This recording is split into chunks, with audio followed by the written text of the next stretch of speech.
Have you ever noticed how one angry moment can ruin an entire day? How a single heated argument can destroy years of friendship in just 5 minutes? There's a man in Tokyo who hasn't raised his voice in 12 years, not once. His wife left him, his boss yelled at him, someone rear-ended his car. Through all of it, nothing. People think he's weird, maybe even broken, but here's what nobody tells you. He used to have anger issues so bad he ended up in the hospital twice. Now he sleeps like a baby every single night. Something happened to him, something that the Buddha figured out 2,500 years ago, and it's so simple that when you hear it, you'll wonder why nobody ever explained it this way before. Welcome to Wisdom Woven. If you're tired of feeling like a prisoner to your own reactions, hit that like button, share this with someone who needs it, and subscribe, because what you're about to learn doesn't just change how you feel, it changes who you become. Anger isn't what you think it is. Most people believe anger is natural, unavoidable, part of being human. They say things like, "I'm just a passionate person," or "I have every right to be angry." And technically, they're correct. You do have the right. But here's the uncomfortable part. Having the right to be angry and choosing to be angry are two completely different things. The Buddha never said anger was evil. He said something much stranger. He said anger is a fire you hold in your own hands, and every second you hold it, you're the one getting burned, not the person who upset you, not the situation that triggered you, just you, standing there, holding fire, wondering why your hands hurt.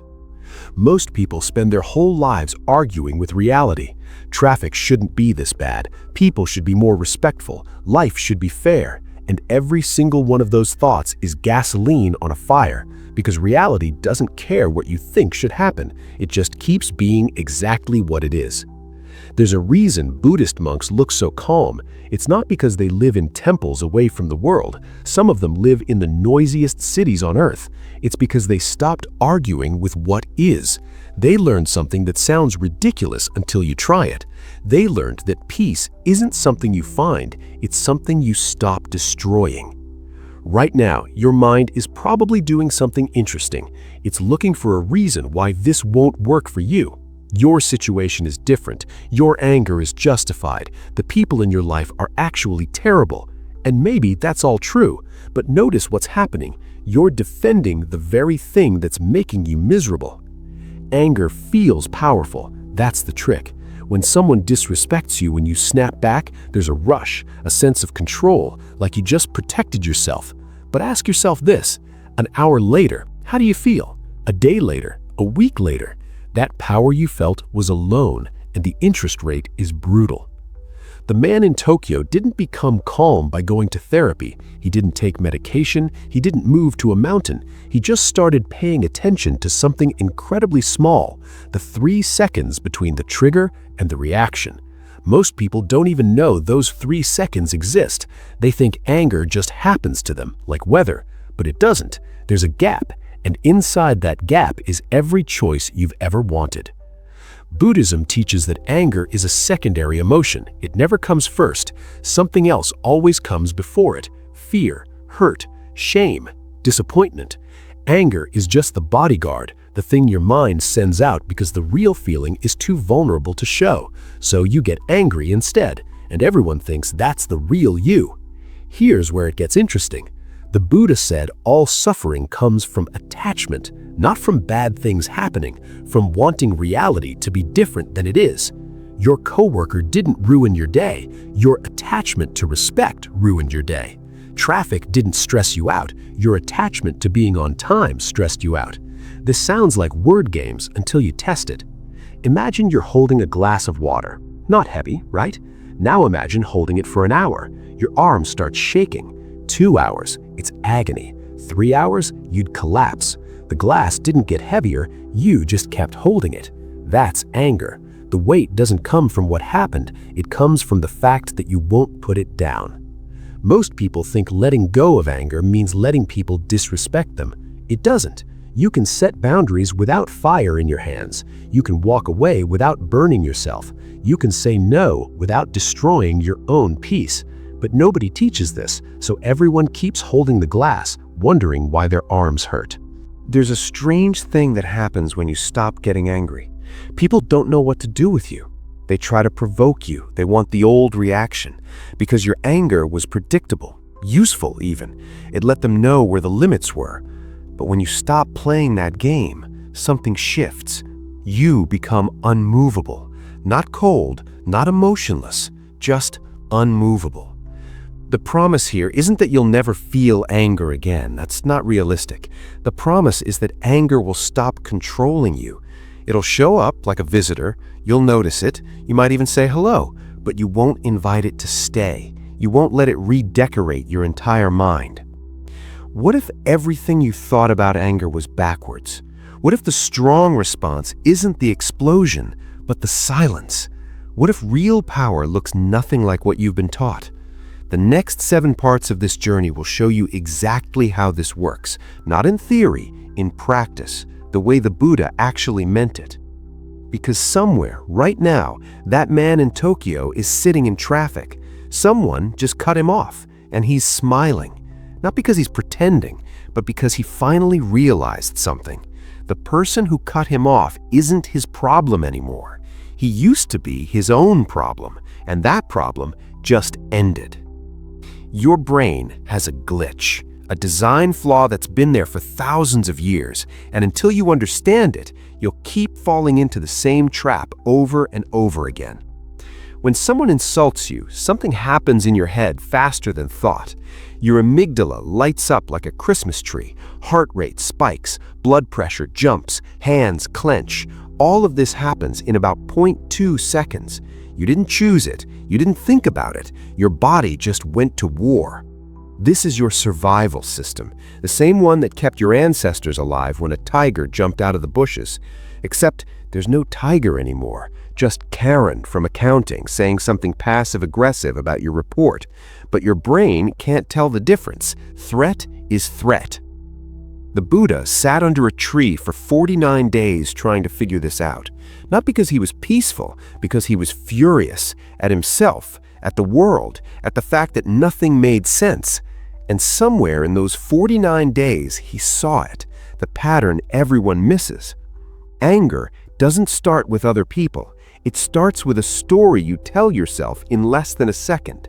Someone cuts you off in traffic. Immediately, your mind says, that person is disrespecting me. They think they're more important than me. They're a terrible driver and a bad person. Notice something? You just made up an entire narrative about a stranger based on 3 seconds of behavior. Maybe they're rushing to the hospital. Maybe they didn't see you. Maybe they're a new driver who's terrified and made a mistake. You have no idea. But your brain doesn't care about truth. It cares about threat assessment, and it just decided this is personal. Here's the uncomfortable part. 90% of what makes you angry isn't real. It's interpretation. Someone didn't text you back. You could think they're busy, but instead you think they don't respect my time. Same situation, completely different emotional result. The anger isn't in the situation, it's in the story. Buddhist monks trained for years to catch this moment, the microsecond between what happens and what you make it mean. Most people never see it. They think reality made them angry, but reality is just events, neutral, meaningless. You're the one adding the meaning and then getting mad at your own addition. There's a famous Zen story about 2 monks walking in the rain. They see a woman stuck at a flooded crossing. The older monk picks her up, carries her across, and sets her down. Hours later, the younger monk is still fuming. "We're not supposed to touch women. You broke your vows." The older monk looks at him and says, "I put her down hours ago. Why are you still carrying her?" That's you, every single day, carrying things that already ended, replaying conversations, imagining revenge scenarios, defending yourself against attacks that aren't even happening anymore. Your body can't tell the difference between remembering an insult and experiencing it right now, so it keeps pumping out stress hormones, keeps you in fight mode for a battle that's already over. The fire isn't out there, it's in here. and you keep adding wood to it every time you replay what they said, every time you imagine what you should have said back, every time you tell someone else the story to get validation, you're not processing the anger, you're feeding it. Most people think venting helps. Get it out of your system, punch a pillow, scream in your car. But research shows the opposite. Every time you rehearse anger, you strengthen the neural pathway. You literally train your brain to be angrier. It's like practicing the piano. The more you do it, the better you get at it. Buddhism has a different approach. Don't suppress it. Don't express it. Just watch it, like you're a scientist observing a chemical reaction. Anger arises. Notice where you feel it. Chest, jaw, hands. Don't judge it. Don't try to fix it. Just observe. And here's what happens. Without fuel, fire dies. Your mind hates this. It wants to do something, fight back, defend, explain, justify. That's the addiction talking. Because anger is addictive. It gives you a hit of norepinephrine and dopamine, makes you feel alive, righteous, in control. Until it doesn't. Until you're alone at 3 in the morning replaying everything and wondering why you can't sleep. There's a reason the Buddha called it the second arrow. Someone shoots you with an arrow. That's the event. It hurts. That's real pain. But then you shoot yourself with a second arrow. That's the story, the outrage, the spiral. And somehow the second arrow always hurts worse than the first. Think about the last time someone really made you angry.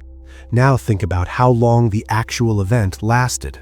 Probably seconds, maybe a minute. Now think about how long you stayed angry. Hours? Days? Weeks? You did that, not them. They moved on 10 minutes later. You're still bleeding. Here's what nobody tells you about anger. It's a drug that makes you stupid. When you're furious, your IQ literally drops. The prefrontal cortex goes offline. The part of your brain that does reasoning, empathy, long-term thinking, all of it shuts down. You become a reptile, pure reaction. And reptiles make terrible decisions. Every email you sent in anger, everything you said in a fight, every decision you made while furious, you weren't yourself. You were a biological machine in emergency mode, and the choices you made then are the ones you regret now. Not because you're weak, because you were literally running on backup software designed for fighting saber-toothed tigers. The Buddha said ignorance is the root of all suffering. Most people think that means not knowing enough. It doesn't. It means not seeing clearly. When you're angry, you can't see clearly. Everything is filtered through threat and defense. You miss context. You misread intention. You turn allies into enemies over nothing. Buddhist practice isn't about becoming emotionless. It's about becoming conscious. Right now, anger uses you. It hijacks your nervous system, steals your clarity, and makes you dance like a puppet. The goal is to reverse that, to feel anger arise and say, "Oh, there you are. I see you, but you don't get to drive anymore." This sounds impossible until you realize something. You already do this with other feelings. You get hungry, but don't eat everything in sight. You get tired, but don't fall asleep in meetings. You feel attraction, but don't act on every impulse. You have choice with those feelings. Anger is no different. You just never learned the skill. Here's the test. Next time someone triggers you, try this. Don't react. Don't suppress. Just pause. Count to 10. Breathe. Watch what your mind does. It will scream at you. It will tell you that silence makes you weak, that you're being a doormat. That's not wisdom talking. That's the addiction talking. And addictions lie. The Buddha wasn't always calm. Before enlightenment, he was a prince named Siddhartha, sheltered, entitled, protected from everything ugly in the world. And when he finally saw suffering, he didn't respond with peace. He responded with rage. Rage at his father for lying to him. Rage at the system that let people starve while he lived in luxury. rage at death itself. He abandoned his family in the middle of the night, didn't say goodbye, just left. That's not the action of a peaceful man. That's the action of someone burning from the inside out. For 6 years, he punished himself. Extreme fasting, meditation until he collapsed. He thought suffering would lead to answers. It didn't. It just made him weak and more angry. Angry at his body for being frail. Angry at his mind for not understanding. Angry at the universe for not making sense. Then something shifted. He stopped fighting, stopped forcing, just sat down under a tree and decided to watch, not search, not solve, just observe. And in that observation, he saw something that changed everything. He saw that anger is a choice made so fast it feels automatic, but it's not automatic. There's a moment, a split second between stimulus and response, and inside that split second lives all of human freedom. Miss that moment and you're a slave. Catch it and you're free. The discovery wasn't complicated. It was almost embarrassing in its simplicity. Anger requires your participation. Without your agreement, it can't survive. Someone insults you. The insult is just sound waves, vibrations in air. Your ear receives them, your brain translates them, and then you have a choice. Take it personally or let it pass. Most people never realize they're choosing. It happens too fast. Insult arrives, story forms, emotion floods, reaction launches. The whole sequence takes less time than a heartbeat.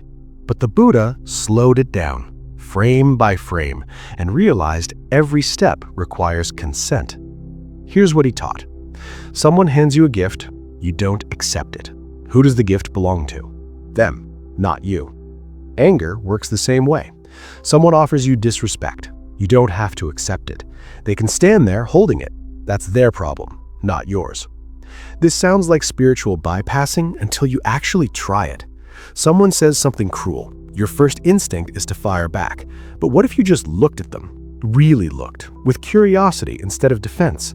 Suddenly you see something different. You see someone in pain trying to share it, and pain shared loses its power. The Buddha called this loving kindness. People misunderstand what that means. They think it means being nice. It doesn't. It means seeing clearly. When you see that the angry person in front of you is suffering, the anger doesn't land the same way. It's like watching a toddler throw a tantrum. You don't take it personally. You recognize it for what it is. But here's where it gets tricky. Your ego doesn't want this. Your ego feeds on conflict. It needs enemies. It needs to be right. It needs to win. So when someone attacks, your ego says, "This is important. This matters. Defend yourself." And you believe it because the voice is coming from inside your head. The Buddha's radical insight was this: that voice isn't you. It's a program installed by evolution, designed to keep you alive in a world of physical threats. But modern life isn't physical threats. It's emails, traffic, social media, and the program can't tell the difference, so it treats everything like life or death. He taught his students to personify their anger. Give it a name. Talk to it like a separate entity, because it is. Anger is a visitor in your mind. It knocks on the door. You can let it in or not. Most people just leave the door open. They think they have to. They think rejecting anger makes them passive. But there's a difference between anger and boundaries. You can say no without rage. You can walk away without burning bridges. You can protect yourself without becoming the threat. This is what the Buddha meant by the middle way. Not too soft, not too hard, just clear. One of his core teachings was about the 3 poisons: greed, hatred, and delusion. Notice hatred is in the middle. It's not the root. Delusion is. You're angry because you believe something that isn't true. You believe this moment should be different. You believe people should behave better. You believe the world owes you fairness. None of that is real.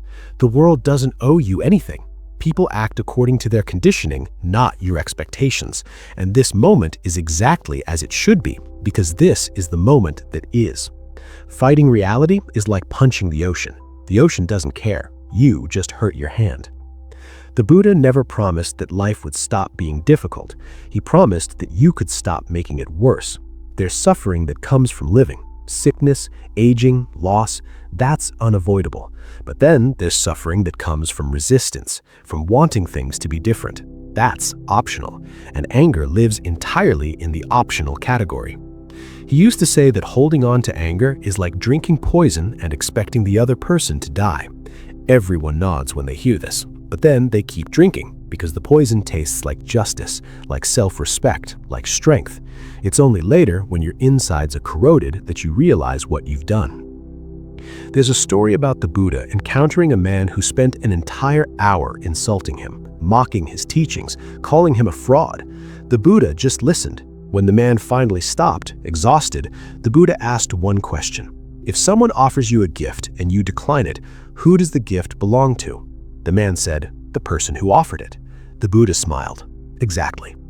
This isn't about being a doormat. The Buddha set boundaries all the time. He walked away from toxic people. He refused to engage with bad faith arguments, but he did it without carrying fire. He protected his peace the same way you'd protect your home, calmly, clearly, without drama. The final piece of his teaching on anger was about impermanence. Everything changes. The person who hurt you isn't the same person they were 5 minutes ago. Cells died. New thoughts formed. They're literally different. So who are you angry at? The person who exists now or the memory of what they did? You're fighting a ghost. When the Buddha reached enlightenment, people asked him what he gained. He said, nothing, but I lost anger, anxiety, and fear. Think about that. Enlightenment isn't about adding something. It's about subtracting, removing the weight you didn't need to carry in the first place. Your mind runs on autopilot 95% of the day. You don't decide to get angry. A program decides for you, and that program was written a long time ago. Most of your emotional reactions were formed before you were 7 years old. Someone yelled at you, you felt unsafe, your brain created a rule. Yelling equals danger. Now you're 35 and your boss raises his voice in a meeting. You don't think, you just react, like you're 7 again. Buddhism calls these samskaras, mental grooves, patterns carved into your consciousness through repetition.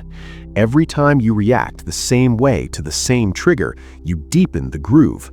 Eventually, the groove becomes so deep you can't see out of it. You think this is just who you are. But it's not who you are, it's who you've been practicing to be. And here's the good news. If it was learned, it can be unlearned. The bad news? Unlearning is harder than learning because the pattern fights back.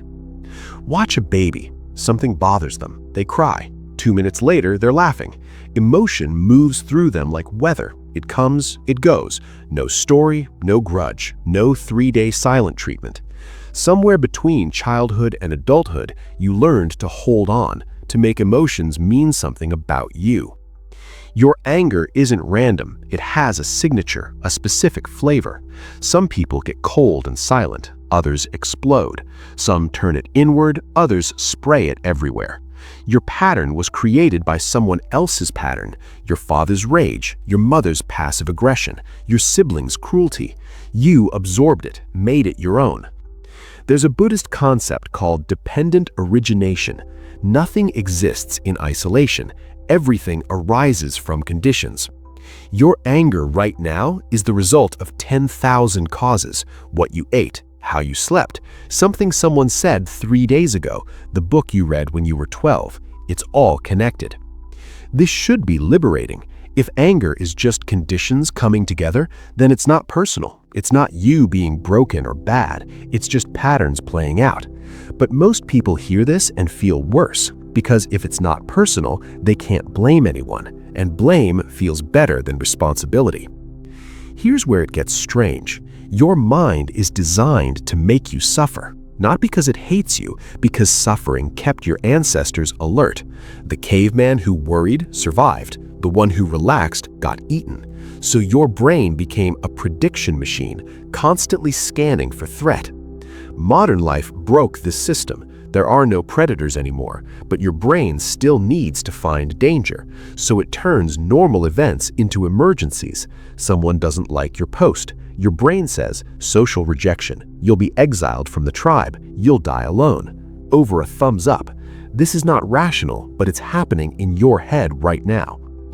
The Buddha taught that the mind is like a drunken monkey stung by a scorpion, chaotic, painful, reactive, and you think this monkey is you. You listen to every thought it has, believe every story it tells, follow every impulse, and then wonder why your life feels out of control.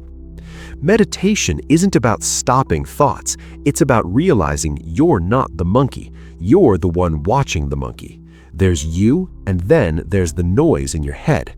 Most people never separate the two. They are the noise, completely identified. No distance, no perspective. Try this right now. Notice your breathing. In, out.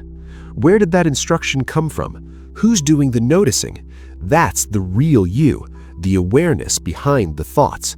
The anger happens in the foreground. You are the background. But you keep forgetting. You keep getting sucked into the movie. Buddhism teaches that you have three minds: the thinking mind, the emotional mind, and the wise mind. Most people live entirely in the first two, thinking and feeling, reacting and justifying. The wise mind just watches. It sees the thought, "That person disrespected me," and recognizes it as a thought, not truth, just mental activity. Your triggers aren't accidents, they're breadcrumbs leading back to unhealed wounds. Every time you overreact to something small, there's something big underneath. Someone dismisses your idea in a meeting, you get furious. Why? Because your parents dismissed you as a child. The coworker isn't the real issue, they just pressed on scar tissue. This is why the same things keep happening. Different person, same pattern. You think it's bad luck. It's not. It's unfinished business. Your subconscious keeps creating situations that mirror the original wound, not to torture you, to give you another chance to heal it. The Buddha said all suffering comes from attachment to impermanent things. You're attached to being respected. But respect is impermanent. It comes and goes based on 1,000 variables you can't control. So you suffer. Not because people disrespect you, but because you need them not to. Here's the pattern nobody talks about. You get angry to avoid feeling something worse: vulnerability, shame, powerlessness. Anger makes you feel strong, in control, like you matter, but it's a mask. Underneath is usually a frightened child who just wants to be seen. Monks spent years studying their own minds, not thinking about their minds, watching them, like nature documentaries. Here comes a thought about inadequacy. Here comes a feeling of rejection. Here comes the impulse to lash out. No judgment, just observation. And slowly, the patterns lose their grip. Your mind lies to you constantly. It says, if you don't defend yourself, people will walk all over you. That's fear talking. It says, you have every right to be angry. That's ego talking. It says, they need to know they hurt you. That's pain talking. None of it is wisdom. There's a difference between reacting and responding. Reacting is automatic. Stimulus triggers program, no consciousness involved. Responding is choosing. Stimulus arrives, you pause, you consider, you decide. Reacting is being a machine. Responding is being human. The patterns in your mind are like roots of a tree. Some go back generations. Your grandmother's anxiety, your grandfather's rage, passed down like genetic code, not through DNA, through behavior. You watched, you learned, you became. Breaking the pattern doesn't just free you, it frees everyone who comes after you. Buddhism has a practice called noting. When anger arises, you simply note it. Anger, anger, anger. You don't fight it, don't feed it, just label it. This creates separation. You're not the anger, you're the one noticing the anger. That gap is everything. There's a technique Buddhist monks use that sounds too simple to work. When anger rises, they smile. Not a fake smile, a real one, because the body can't hold rage and genuine softness at the same time. Try it right now. Think of something that annoyed you recently. Feel that irritation build. Now smile, really smile, like you just heard the best news of your life. Notice what happens. The anger doesn't disappear, but it loses its teeth. Your nervous system gets confused. It can't run two programs simultaneously. This isn't about pretending everything's fine. It's about hijacking your own biology. Your brain takes cues from your face. Smile, and it thinks maybe things aren't so terrible. The cortisol drops. The adrenaline settles. You create a physiological pause, and in that pause, choice becomes possible. The Buddha taught something called the 4 foundations of mindfulness. The first one is body awareness. When anger hits, most people go straight to their head, thoughts spinning, stories forming, but the anger is happening in your body first. Jaw clenches, shoulders tighten, stomach knots. If you catch it there, you can stop it before it reaches your mouth. Here's a practice. Set a timer for 2 minutes. Close your eyes. Scan your body from head to toe. Don't change anything, just notice. Tension in your forehead, heat in your chest, tingling in your hands. This is data. Your body is telling you something. Most people ignore these signals until they explode. Breathwork sounds like New Age nonsense until you understand the science. Your breath controls your nervous system. Short, shallow breaths signal danger. Your body goes into fight or flight. Long, deep breaths signal safety. Your body relaxes. You're literally sending chemical messages to your brain with every inhale and exhale. When someone triggers you, your breath changes instantly. It gets quick, shallow, high in the chest. This isn't a side effect of anger, it's the cause. Your brain reads the breath pattern and says, "We're under attack, release the stress hormones." You can interrupt this. 4-count inhale, 7-count hold, 8-count exhale. Do this 3 times and watch what happens. Buddhist monks don't avoid difficult people. They see them as teachers. Every irritating person in your life is showing you where you're still attached, where you still need to be right, where you still need control. This perspective shift changes everything. Suddenly, annoying people aren't obstacles, they're opportunities. There's a practice called metta meditation, loving kindness. You start with yourself. May I be happy. May I be healthy. May I be safe. May I live with ease. Then you extend it to someone you love. Then someone neutral. Then someone difficult. The point isn't to feel warm and fuzzy. The point is to recognize shared humanity. When you wish happiness for someone who hurt you, something cracks open. Not in them, in you. The wall you built to protect yourself starts to crumble, and you realize the wall was keeping you prisoner. They moved on years ago. You're the one still living in the cell. Here's a practice most people won't try because it sounds ridiculous. When you feel anger rising, place your hand on your heart. Literally, feel it beating. That rhythm has been going since before you were born. It doesn't care about the argument, the betrayal, the injustice. It just keeps beating. Reliable, steady. That's your anchor. The Buddha taught walking meditation, not walking to get somewhere, walking to be present. Each step is deliberate. Heel, ball, toe, heel, ball, toe. When your mind is spinning with anger, this grounds you, because you can't think about revenge and count your steps at the same time. The mind can only focus on one thing. Give it something harmless. There's a Zen practice called shikantaza, just sitting, no technique, no goal, just being aware of being aware. You sit and whatever comes up, you let it. Anger, boredom, itching, planning. You don't push it away, you don't grab onto it. You just watch it arise and pass, like clouds. Most people meditate to feel better. That's not the point. The point is to see clearly. Sometimes when you see clearly, you feel worse. You realize how much time you've wasted being angry, how many relationships you've damaged, how much peace you've thrown away. That's not failure, that's progress. You can't heal what you can't see. Here's a practice for the middle of conflict. Someone's yelling at you. Your instinct is to yell back or shut down. Instead, focus on their eyes. Really look. See the person, not the attack, not the words, the human, scared, hurt, doing their best with limited tools. This doesn't excuse their behavior, but it changes your response. Buddhist teachers talk about the gap, the space between stimulus and response. That gap is always there, but it's tiny, milliseconds. You miss it because you're moving too fast. Every practice in Buddhism is designed to widen that gap, to give you more space, more time, more choice. Journaling is a form of meditation. End of each day, write down every moment you got angry. Don't judge it, just document it. What happened, what you felt, what you did. After a month, patterns emerge. You'll see you get angry at the same things, the same times, the same types of people. Once you see the pattern, it loses power. There's a practice called the 5 remembrances. Buddhist monks recite these daily.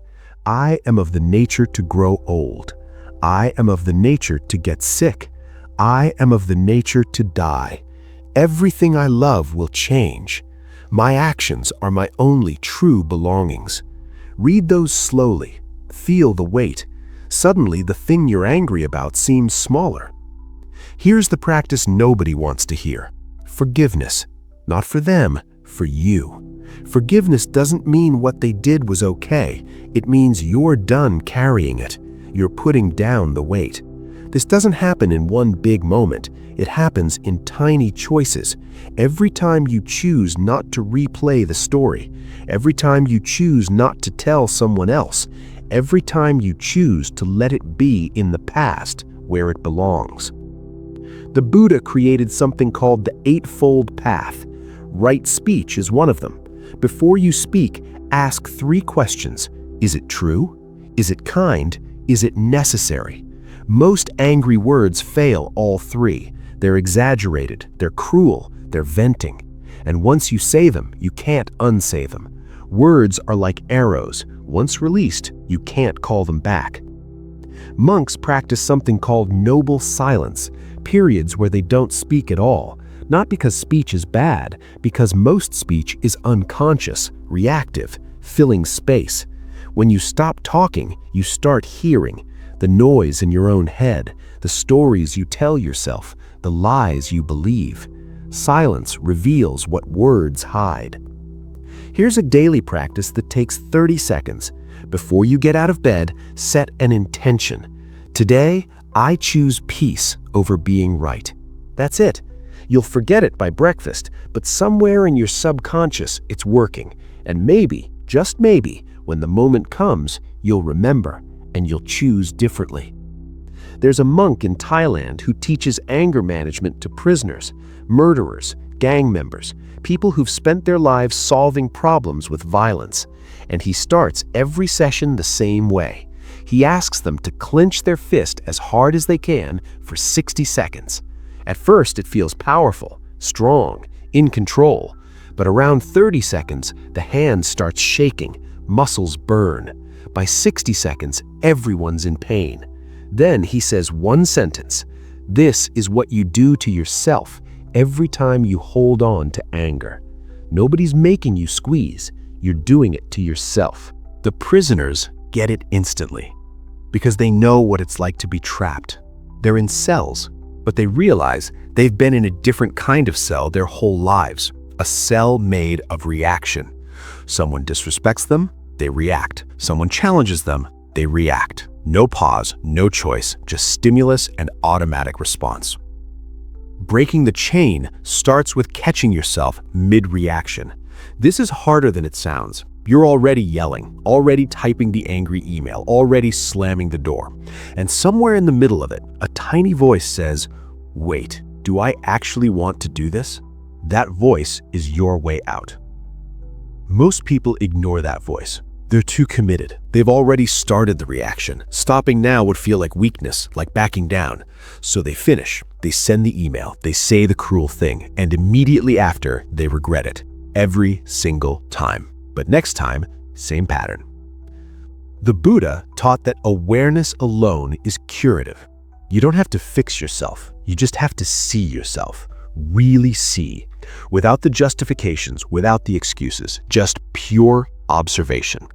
I'm about to say something I'll regret. I can feel it building. Here it comes. And sometimes just naming it stops it. There's a technique called urge surfing. When the urge to react hits, you don't fight it, you ride it like a wave. Urges have a shape. They build, they peak, they fall. The peak usually lasts about 90 seconds. If you can wait 90 seconds without acting, the urge passes. But most people act at 15 seconds, right when it's building, right when it feels most urgent.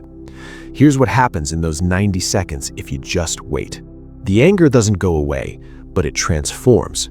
The sharp edge dulls, the urgency fades. Your thinking brain comes back online, and you realize you have options. You didn't see options before. You only saw one path, attack or defend.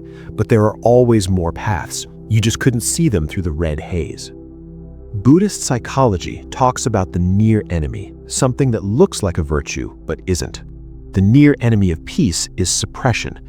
You pretend you're not angry. You smile. You say it's fine, but inside, you're boiling. That's not peace. That's a time bomb. Real peace doesn't suppress, it processes, it feels, it acknowledges, and then it releases. There's a practice called RAIN. Recognize, allow, investigate, non-identification.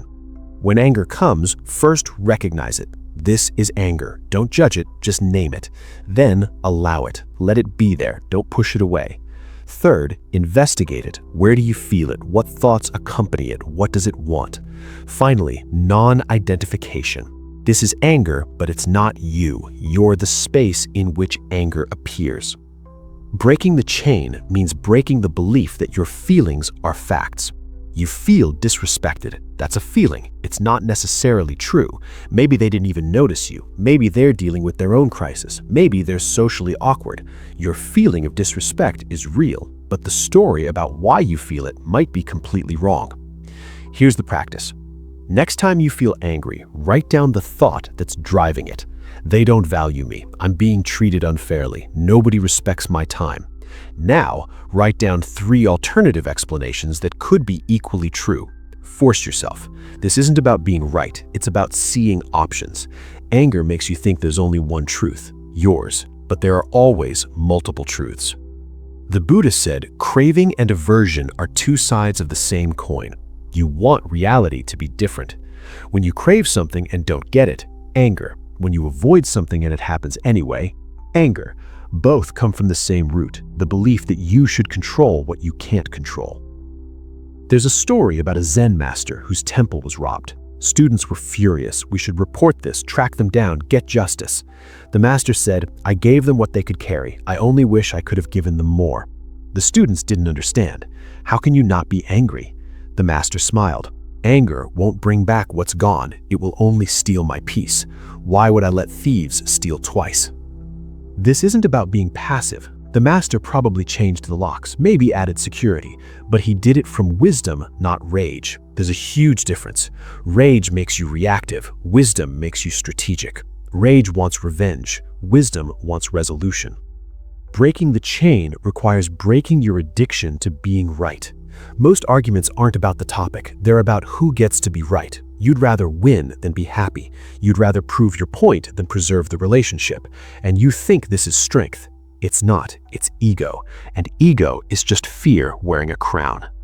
Here's a radical practice. For 1 week, in every conflict, let the other person be right. Even if they're not. Even if it kills you. Just say, you know what? You might be right. Watch what happens. Sometimes they soften immediately because they weren't fighting for truth. They were fighting to be heard, and you just gave them that. The chain breaks when you stop needing the last word. Most people can't do this.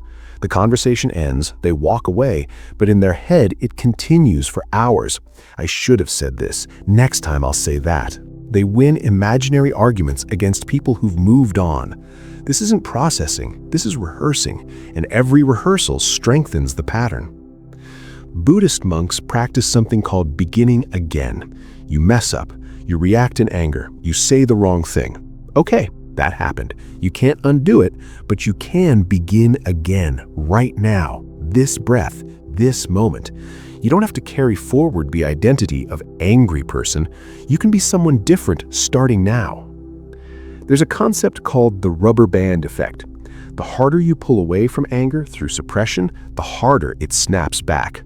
People who never express anger don't have less anger. They have compressed anger, and eventually it explodes, usually at the wrong person, usually at the worst time. The practice isn't to never feel anger. It's to feel it completely and let it move through without acting on it. Here's the ultimate practice for breaking the chain. Apologize quickly. The second you realize you reacted badly, apologize. Don't wait, don't justify, don't explain, just, I'm sorry, I reacted poorly. That wasn't okay. Most people can't do this. Their ego won't allow it, so they double down, defend the indefensible, and the damage spreads. The chain only has power because you keep feeding it. Every reaction feeds the next reaction. Every explosion makes the next explosion easier. But the opposite is also true. Every time you choose differently, you weaken the chain. Every pause, every breath, every moment of choosing peace over proving a point, the chain gets thinner, and one day it breaks. Not because you conquered anger, but because you stopped giving it what it needs to survive. There's a woman in San Francisco who hasn't complained in 3 years, not once. Someone spills coffee on her, traffic makes her late, her landlord raises the rent. She processes it all without complaint. People think she's in denial. She's not. She just realized something. Complaining changes nothing, but it does steal joy. Living without anger doesn't mean life gets easier. It means you stop making it harder. The bills still come, people still disappoint you, plans still fall apart, but you meet it all differently, not with resistance, not with outrage, with something closer to curiosity. Imagine carrying a backpack full of rocks. Every resentment is a rock, every grudge, every replay of who wronged you. You've been carrying this backpack so long you forgot it's there. You think the weight is just part of living. Then one day you set it down just to see, and your whole body feels different. That's what life without anger feels like, lighter. Not because problems disappeared, but because you're not adding emotional weight to every problem. The problem is just the problem. It's not also a statement about your worth. It's not evidence that the universe hates you. It's just a thing that happened. The Buddha talked about dukkha, usually translated as suffering, but the real meaning is closer to unsatisfactoriness. This constant friction between what is and what you want. Most people spend their entire lives in that friction, fighting, pushing, demanding reality be different and calling it strength. But there's another way. You can meet life as it comes. Someone cuts you off in traffic. Okay, that happened. You don't make it mean anything. You don't create a villain. You just adjust, merge, keep driving. 5 minutes later, you've forgotten about it, because why would you remember? It's over. People who live without anger have a strange quality. They seem unmoved by chaos, not because they don't care, but because they're not adding their own chaos on top. Everyone around them is panicking. They're calm. Not fake calm, real calm. The kind that comes from knowing that panic doesn't help. Here's what changes. You stop waiting for apologies.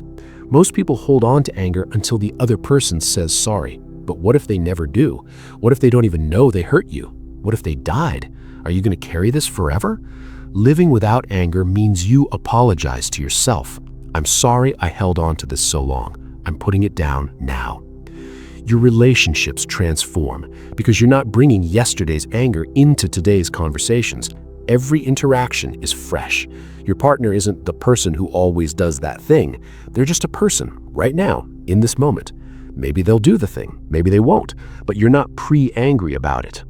There's a freedom in this that's hard to describe. You realize how much energy anger was taking. Constant vigilance, constant defense, constant readiness to fight. And now, that energy is available for other things. Creating, connecting, actually living instead of just protecting. Living without anger doesn't make you weak. It makes you selective. You still set boundaries. You still say no. You still walk away from toxicity. But you do it clean. No drama. No need to make them understand. No need to make them hurt. You just leave and leave it behind. The Buddha said holding on to anger is like grasping a hot coal to throw at someone else. You're the one who gets burned. People nod when they hear this, but they still hold the coal, because letting go feels like losing, like they won and you gave up. But that's ego talking. Nobody wins when both people are burned. Here's what life looks like on the other side. You sleep better because you're not replaying conversations. You're not planning revenge scenarios. Your mind is quiet, not empty, just quiet. Thoughts come, thoughts go, but they don't stick, they don't loop, they don't own you. You laugh more because you're not carrying resentment everywhere. Someone makes a joke at your expense. Instead of getting offended, you laugh, maybe even add to it, because you know who you are. Some comment from some person can't change that. They're playing a game you're not interested in anymore. Work becomes different. The coworker who annoyed you still does annoying things, but somehow it doesn't land the same way. They're just being themselves. You're just being yourself. No collision necessary. You do your work, you go home. You don't take them with you. Living without anger means living in the present, because anger is always about the past or the future, replaying what happened, worrying what might happen, defending, preparing. But right now, this exact moment, there's usually nothing wrong. Your body is breathing, your heart is beating, you're alive. That's enough. People notice. They say things like, "You seem different, calmer, what changed?" And you can't really explain it because nothing external changed. Same job, same problems, same difficult people. You just stopped fighting with reality, and somehow that changed everything. The Buddha taught that enlightenment isn't a place you reach, it's a way of seeing. When you see clearly, anger doesn't make sense anymore. It's like watching a magic trick after you know how it's done. You see the mechanism, the misdirection, the illusion, and you can't unsee it. Here's the test of whether you're living without anger. Someone tries to provoke you, on purpose, really goes for it, and you feel something, a little spark, but you also feel choice. You could respond, you could ignore, you could laugh. All the options are visible, and you pick the one that serves your peace, not your ego, your peace. Living this way doesn't make you popular. Some people liked you better when you were reactive, when you'd join them in outrage, when you'd fuel their drama. Now you won't. You're not judging them, you're just not participating. And some people find that threatening. That's their process, not yours. There's a loneliness at first, because your old ways of connecting don't work anymore. Bonding over shared enemies, venting sessions, righteous anger. You can't do that anymore. It feels false, so you're quieter more, until you find people who connect differently, through curiosity, through creation, through presence. Those people exist, but you couldn't see them before. You were too busy being angry. The strangest part is realizing how much of your identity was built on anger. The causes you fought for, the injustices you raged against, the people you opposed. Take away the anger, and who are you? That question terrifies people, so they stay angry, because at least it's familiar. But on the other side of that question is something better. You're not the anger, you're not the fight. You're the awareness that contains all of it. And from that awareness, you can actually help, not from rage, from clarity. And clarity changes things. Rage just burns. Living without anger is living without the burden of having to control everything. People will be people, life will be life. You'll do your best. Sometimes it works, sometimes it doesn't. Either way, you're okay. Because your peace doesn't depend on outcomes anymore. It depends on how you meet the moment. And you can always choose how you meet the moment. Always. So here you are, at the end of this video. And maybe something shifted. Or maybe you're skeptical. That's fine. The truth doesn't need your belief to be true. That man in Tokyo who hasn't been angry in 12 years, he's not special, he's not enlightened, he's not different from you. He just decided one day that the weight wasn't worth it anymore, and he put it down.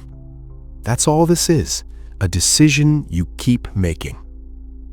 You won't wake up tomorrow completely changed. This isn't a magic pill. Tomorrow, someone will cut you off in traffic. Your coworker will say something irritating. Life will still be life. But maybe, just maybe, you'll remember, just for a second, the gap between what happens and how you respond. And maybe in that gap, you'll choose differently. Not because you have to, because you can. Because you finally saw that the fire you're holding is burning your own hands, and you don't want to hold it anymore. The Buddha spent his whole life teaching one thing: you are not stuck. The patterns feel permanent. They're not. The reactions feel automatic. They're not. You've just practiced them so many times they feel like truth, but they're just habits, and habits can change. Here's what nobody tells you. The first time you choose peace over anger, it feels wrong, weak, like you're letting them win. Your whole body will scream at you to react, to defend, to fight back. That's the old program running. Don't believe it. Just watch it, like watching a commercial trying to sell you something you don't need. The second time is slightly easier. The third time, easier still. Not because the triggers change, because you're building a new pathway, a new default. And every time you choose the new path, the old path gets a little more overgrown, a little harder to find. There will be setbacks, days when you completely lose it, when you react exactly like you always have, when you say the thing you can't unsay. That's not failure, that's being human. The practice isn't perfection, it's returning. You fell back into the pattern. Okay, notice it. Learn from it. Begin again. Some of you are thinking this works for small stuff, but what about real injustice, real harm? What about the big things that deserve anger? Here's the answer. Anger and action are not the same thing. You can oppose injustice without rage. You can set boundaries without explosion. You can fight for what's right from a place of clarity instead of chaos. And honestly, you'll fight better, because rage makes you sloppy. Clarity makes you effective. The woman in San Francisco who doesn't complain, people ask her all the time, "Don't you care about anything?" She says, "I care about everything. I just don't suffer about it." Suffering doesn't help anyone. Action helps. So I act without the suffering. That's the secret. You can engage with life fully without being destroyed by it. You can feel deeply without being controlled by the feeling. You can care without carrying. These aren't contradictions, they're skills. Skills you can learn. Living without anger doesn't mean you become some kind of emotionless robot. You still feel everything: joy, sadness, frustration, disappointment. You just don't add the second layer, the story, the judgment, the replay. You feel it, you process it, you let it move through, and then it's gone. Here's your practice for the next week. Just one thing.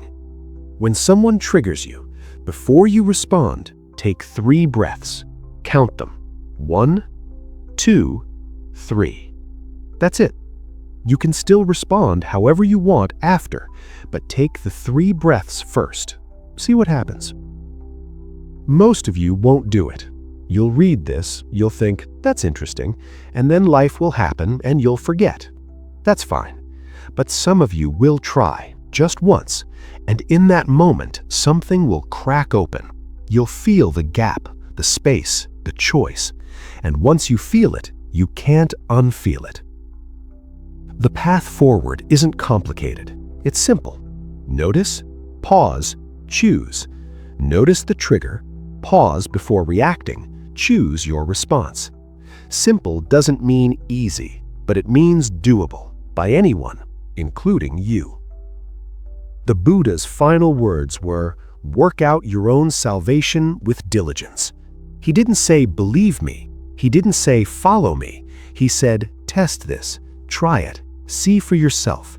because ultimately nobody can give you peace. You have to stop taking it away from yourself. That's what all of this comes down to. You're not lacking peace, you're actively destroying it. Every reaction, every replay, every grudge, you're the one doing it, which means you're also the one who can stop doing it. This isn't about becoming perfect, it's about becoming free. Free from the constant background radiation of resentment, free from the exhaustion always being on guard, free from the burden of needing everyone to behave the way you want. That kind of freedom is available right now. You don't have to earn it, you just have to stop blocking it. So what now? You close this video, you go back to your life, and you have a choice. You can treat this like entertainment, interesting ideas, nice philosophy, or you can treat it like a map, something practical, something you actually use. The difference between those two choices is the difference between your life staying exactly the same and your life fundamentally shifting, not because of anything external, because of how you meet what comes. If this resonated with you, if something here felt true, do me a favor, hit that like button. Not for me, for the algorithm, so this reaches someone else who needs it. Someone sitting alone right now, drowning in anger, thinking this is just who they are. Share this video. You might save someone years of suffering. And subscribe to Wisdom Woven, because this is just one piece. There's more, deeper practices, more angles, more truth. But only if you want it, if you're ready to actually change instead of just thinking about changing. The comments are going to be interesting. Some people will say this is unrealistic, that anger is natural, that some things deserve rage, and they're not wrong. Anger is natural. Some things are terrible. But the question isn't whether anger is justified. The question is whether it helps, whether it serves you, whether it makes your life better or worse. Others will share their stories, how they've been trying this, how it's working, how it's hard. Those comments matter. Read them. You're not alone in this. Thousands of people are on this same path, struggling with the same things, discovering the same freedom. Here's the final truth. You're going to die one day.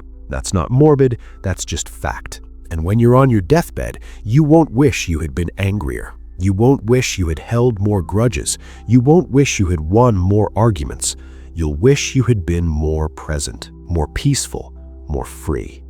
You can start that now. Not someday when life gets easier, now, with exactly the life you have, the difficult people, the unfair situations, the disappointments, all of it. You can meet it differently, starting with the next thing that happens. The man in Tokyo still gets cut off in traffic. He still deals with difficult people. Life didn't become perfect, he just stopped making it worse. And that's enough. That's more than enough. That's everything. So, close this video, take a breath, and walk into whatever comes next with just a little more awareness, a little more space, a little more choice. That's all it takes, and that changes everything. This is Wisdom Woven, teaching you not what to think, but how to see, how to be, how to live without the weight. Thank you for being here. Thank you for trying. Thank you for choosing peace even when it's hard, especially when it's hard. The journey continues, but it continues differently now because you know something you didn't know before. The anger isn't happening to you, you're happening to the anger. And what you create, you can also uncreate. One breath at a time, one choice at a time, one moment at a time. Until one day, you realize you're not carrying anything anymore.